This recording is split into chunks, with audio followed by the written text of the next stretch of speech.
gudoomiyaha hay'adda Amoud Foundation Maxamuud Faarax Cigaal gudoomiyaha qurba joogta hay'addaasi Amoud Foundation Cabdiraxmaan Cabdullaahi Xirsi ay wehelinayaan mas'uuliyiin ka tirsan hay'addaasi Amoud Foundation ayaa waxa ay ka hirgeliyeen magaalada Fadhigaab oo ka tirsan degmada Garadag xarun caafimaad taasoo lagu xanaaneyn doono hooyada iyo dhallaanka waxaana goobjoog ka ahaa مسؤولينta dawladda hoose ee degmada Garadag sida maayirka degmada Garadag mudane Faarax Aadan xogayaha fulinta dawladda hoose ee degmada Garadag Cabdiraxmaan Jaamac Ducaale iyo gudoomiyaha caafimaadka ee degmadaasi kuwaas oo soo dhaweeyay xaruntan caafimaadka waxayna uga mahad celiyeen saraakiisha sare ee hay'addaasi Amoud Foundation xarunta caafimaad ee halkaasi ka hirgeliyeen waxayna faahfaahin ka bixiyeen baahida ay u qabeen deegaanka Fadhigaab hay'adda Amoud Foundation oo nala joogo gudoomiyaheedii Maxamuud Faarax Cigaal oo uu heliyo gudoomiyihii qurba jooga Somaliland mudane Cabdullaahi iyo wafdi kale oo la socda waxaanu ku salaamaynaa salaanta islaamka assalaamu calaykum waraxmatullaahi wabarakaatuh haddaan nahay bulshada reer Fadhigaab ama reer Garadag deegaanka degmada Garadag oo dhan waxaanu aad iyo aad ugu mahad celinaynaa hay'adda Amoud Foundation mas'uuliyiinteeda iyo gudoomiyaha qurba jooga Somaliland aad iyo aad uga soo shaqeeyay inuu maanta uu ka hirgalo ama laga dhagax dhigo xarunta hooyada iyo dhallaanka oo runtii mid aad iyo aad ugu muhiim ah oo aad iyo aad loogu baahnaa magaalada Fadhigaab oo runtii magaalo aad iyo aad muhiim u ah oo xagga marka la eego dadka barakacayaasha ay degan hooyada iyo dhallaanka oo aad ugu fara badan hawl aad iyo aad muhiim uga qaban doona waqti ku haboona insha Allah ta'ala aan rajayno inuu ku soo beegmay waxaan joognaa sub-district Fadhigaab degmada Garadag waxa maanta inala jooga gudoomiyaha Amoud Foundation gudoomiyaha jaariyadda Somaliland Cabdullaahi oo maanta wax qabad iyo horumar inoogu deeqay oo meeshan baahidii ugu weyneed ay u baahnayd Fadhigaab oo ahayd rug caafimaad oo hooyada iyo dhallaanka iyadoo meeshaas ku asiiban meel nation xoog leh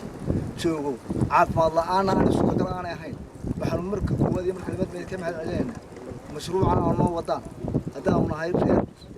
degmada Garadag gaar ahaan reer Fadhigaab aad iyo aad baan uga mahad celinaynaa hay'adda Amoud Foundation aad iyo aad baan uga mahad celinaynaa waana wax loo baahnaa herti boos bay meeshu lahayd waa ku yaray marka la eego deegaanka iyo bulshada meesha ku dhaqan marka la eego dhinaca kale ayayna waxa hadalka qaatay gudoomiyaha hay'adda Amoud Foundation Maxamuud Faarax Cigaal gudoomiyaha qurba joogta hay'addaasi Cabdiraxmaan Cabdullaahi Xirsi kuwaasoo iyagu dareemay baahida dadweynaha reer Fadhigaab ay u qabaan xarun caafimaad halkaasoo ay ku dhaqan yihiin bulsho aad u ballaaran sidoo kalena waxay dadweynaha reer Fadhigaab ku adkeeyeen inay ilaashadaan nabadda kana shaqeeyaan horumarka iyo wadajirka waxayna u sharaxeen ahmiyadda iyo macaanka ay leedahay nabaddu waxaana hadaladooda u dhignaayeen sida tan waxaasina meel kama imanin dadku waxay loo yiraahdaa hebel baa laga soo qaday hebel baa loo geynaya waxay ka timid dad muxsiniina oo muslimiina oo inaga naxay nuxurkayga hadalkuna wuxuu noqonayaa haddaynan inaku isku nixin ilaahayna inaga nixmaa cid kalena inaga nixmayso marka waxaan inaga tagayaa waxa weeye aan ku gunaanadayaa waxa weeye haddii aad inaku isa saamaxdaan ood gacmaha isqabsataan ood ilaahay wax weydiisataan cid walba wayna caawin ayaad ka qaadanaysaan dhulka aad sheeganaysaan laakiinse carruurtaasi ayaana maanta u socdaa inaan wax uga tagno maxaad uga tagaysaa adu inaad isweydiiso weeye aduu maanta maxaad carruurtaadii uga tagaysaa waad ka tagi doontaa dhulka maanta waxaa loo soo socdaa in dhulkaasi dad kale inii sheegtaan intaad reerkan iska ilaalinaysaan ama reerkan iska ilaalinaysaan dhulkan waa laynaga hoos qaatay dad baa u baahan marka inaan isku soo noqonno ilaahay baa dhulkan ina siiyey meel ma kala tagano waan is wada dhalnay haddaan maanta istooyno anigaygaa ka yimid galbeedku xumaan isku noqonayna ninkan aan u sheegayo odayaasha ayaa warkii dhameeyey anigu waxaan leeyahay nabad baa caana macaan nabad baa wax lagu dhistaa nabad baa ilmo lagu koriyaa gogashiinu waa nabad fadhigaab waan arkaa waa nabdoontiin hadda eega midnimada iyo wada jirka ayaa wax ku noqonaysaan oo laydinku soo gurmanayaa wax laydinku qabanaya haddii kale dadka waa ka hadhaysaan oo cawska lagu socdo ayaa idin noqon haddaa u diyaar tihiin inaa sidaas ilmihiinnu iskuul seego umbushiinnu ay dhakhtar seegto idinku aydin waxaydaan geyin ay idinla kulmaan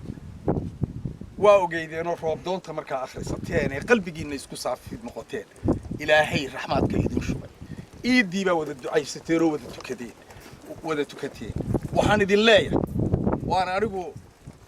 kelmadda aan leeyahay waxa weeye waa laydiin soo gurmadayoo lacag meel laydaga keenay oo mashruuc lagu qaadanayo maaha waa wadad muxsiniina laga keenay ayuu sida guddoomiyuhu idiin sheegay sidaa darteed waxaa muhiim ah inaa ilaashataan oo wada ilaashataan oo qof walba waxbuu ku leeyahay oo qayb buu ku leeyahay oo wada leedihiine cid gaari ma laha inaa wada ilaashataan cid gaarina kama mas-uulahaye kullukum mas-uul baa ka tihiin waxaa idiin hadhay iskuulkii secondariga inaad dhisataan cid kale waxba ha ka sugaynina ee wixii aa awoodi kartaan waxaa odhan kartaan waxaasaanu annana haysannaa wax noogu dara jaamacaddii waa halkan waa duleedkiina waa garadag baa laga dhisa u diyaargarooba wixii aad gashan lahaydeen haddii kale cawskaa lagu soconaya idin noqon gabagabadiina waxaa halkaasi ka hadlay haydhka tuuladaasi fadhigaab axmed ismaaciil dhunkaal odayaal iyo dhallinyaro waxayna ka dhawaajiyeen inay ka guddoomeen hay-adda camuud foundation xarunta caafimaad aadna ugu diirsadeen baahi weynna u qabeen dhinaca kalena waxay ka warbixiyeen deegaankooda inuu yahay hadda mid nabadgelyo ah isla mar ahaantaana degan aad iyo aad baan idinku mahad celinaynaa haddaan nahay reer fadhigaab waxa weeyaan hadda waxa weeye anagu waa guddoominay waana u baahnayn fadhigaabna waa nabadgeliyo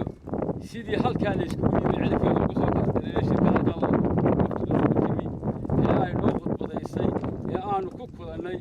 annagu sidii bay nabadgelyadu timaanu annagu haddaan reer fadhigaabnahay cid kasta oo waxqabad wadada deegaanka ka hirgelinaysa waanu soo dhaweynaynaa samco furan baanu leenahay waanu la shaqaynaynaa